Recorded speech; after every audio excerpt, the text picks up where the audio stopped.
Ce matin, les lycées de Sada et de Tsararano ont signé une convention avec le régiment de service militaire adapté.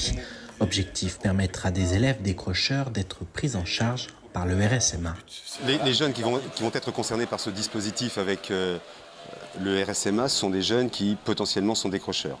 Qu'est-ce que c'est qu'un élève décrocheur? C'est un élève qui arrive en retard, c'est un élève qui ne vient pas en cours, c'est un élève qui est absentéiste et c'est un élève qui, alors même qu'on a contacté ses parents, qu'on les a invités à venir, qu'on est dans une logique de dialogue avec la famille, ne viennent toujours pas. Donc ce sont ces élèves-là, hautement décrocheurs, que l'on va cibler.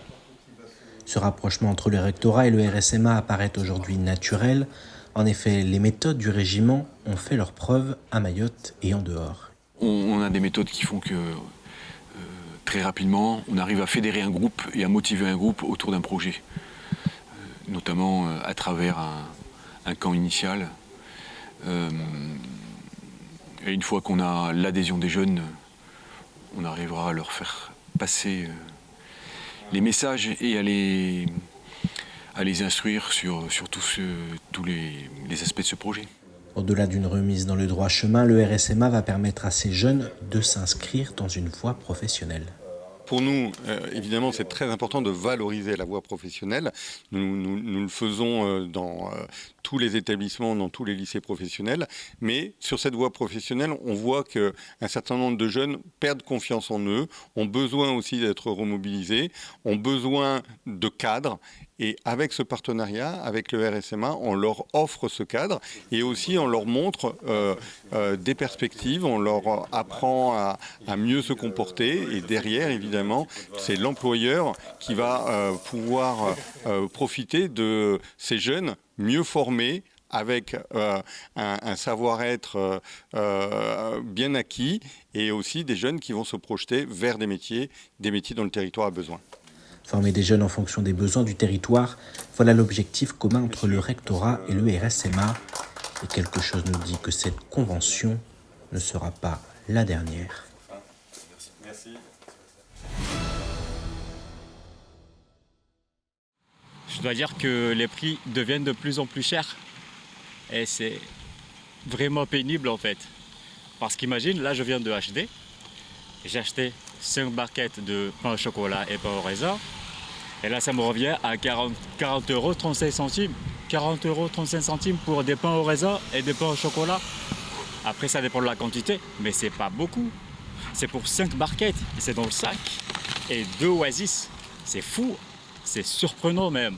Et que ça soit dans l'alimentation, que ça soit également dans l'aménagement, peu importe, tout ce qui est électroménagère ou autre, tout est cher. Prizoza madukano toujours kasinzangu tata. Tuza hali swaf. Nazi mshara lolio toujours mshara ya enero. 20 centimes zutu madukasi ya enero. Wabo toujours kasinzangu. Il y a 300 garçons et 200 filles. On a 200 enfants qui arrivent de l'extérieur, de toutes les communes, du nord, du sud, du centre, de Petite Terre. Et on va avoir 300 enfants de Mamoudzou, qui ont tous entre 8 ans et 12 ans.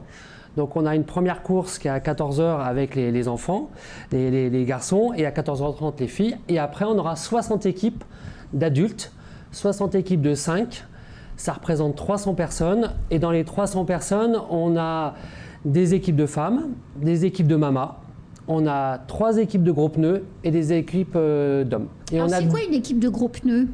Eh ben, c'est des pneus de camion, des pneus de tracteur qui vont pousser. Alors évidemment, ils vont aller doucement, hein, ils font le spectacle, ils font le show et ils sont 5 et en général, ils récupèrent ces pneus sur les chantiers à droite ou à gauche. Voilà. Et on a 2 équipes d'handisport. Dans une équipe handisport, il y a une personne qui est aveugle, qui sera accompagnée, qui vont faire le parcours en marchant. Mais il tenait à revenir présent et participer au retour de la course de pneus sur la route. À l'issue d'une vingtaine de réunions entre le conseil départemental, l'ADEAL et la mission d'appui du ministère de la Transition écologique, une délégation d'élus départementaux est allée rencontrer Hélène Vesture, pré-rapporteur en charge du schéma d'aménagement régional au Conseil d'État.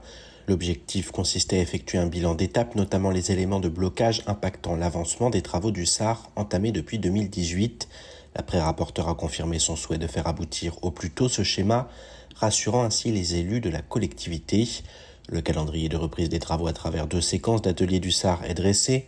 Les premiers ateliers s'étaleront les 5, 6, 7 et 8 juillet au CEFR de Dembéni avec les élus locaux, notamment les EPCI, dans le cadre de l'élaboration de leurs plans locaux respectifs. Le président du conseil départemental de Mayotte, Benissa Ousseni, est actuellement à La Réunion pour une série de rencontres avec ses principaux homologues locaux. Mardi, il a rencontré la présidente de la région, Huguette Bello. Une convention de partenariat cadre est en discussion entre le conseil départemental de Mayotte et la région Réunion d'ici au plus tard la fin de cette année 2022. Plusieurs dossiers importants ont été abordés, question de l'aérien, de la coopération régionale, des Jeux des îles 2027 pour lesquels Mayotte est candidate. Une réunion de travail s'est ensuite tenue. Accompagnement des jeunes, coopération régionale, gestion des fonds, performance et efficacité, ou encore rôle de la délégation de Mayotte à la Réunion ont été au cœur de ce temps de travail qui prolonge un partenariat déjà actif. Hier, le préfet de Mayotte, le maire de Mtsamboro, la 4e vice-présidente du conseil départemental, le conservatoire du littoral et la DINM ont tenu une réunion publique avec les habitants de Mtsamboro. Ce moment d'échange avait pour objectif de mettre un terme à la désinformation sur le projet Chisiwa Mtsamboro, rassurer sur ses objectifs et associer les agriculteurs. Pour rappel, le projet de l'îlot Mtsamboro associe l'État, le conservatoire du littoral, la commune de Mtsamboro et l'association Agir pour le développement intégré du nord de Mayotte. Il a été élaboré en concertation avec les agriculteurs et les habitants de la commune sur la base d'un diagnostic partagé réalisé en 2017 par le consortium ADIM et le bureau d'études Espace. Il vise à préserver et à valoriser le joyau qu'est l'îlot Mtsamboro. Un comité de pilotage associant les agriculteurs a été annoncé pour le 30 juin. Ce vendredi 24 juin rime avec Journée nationale des sapeurs-pompiers français.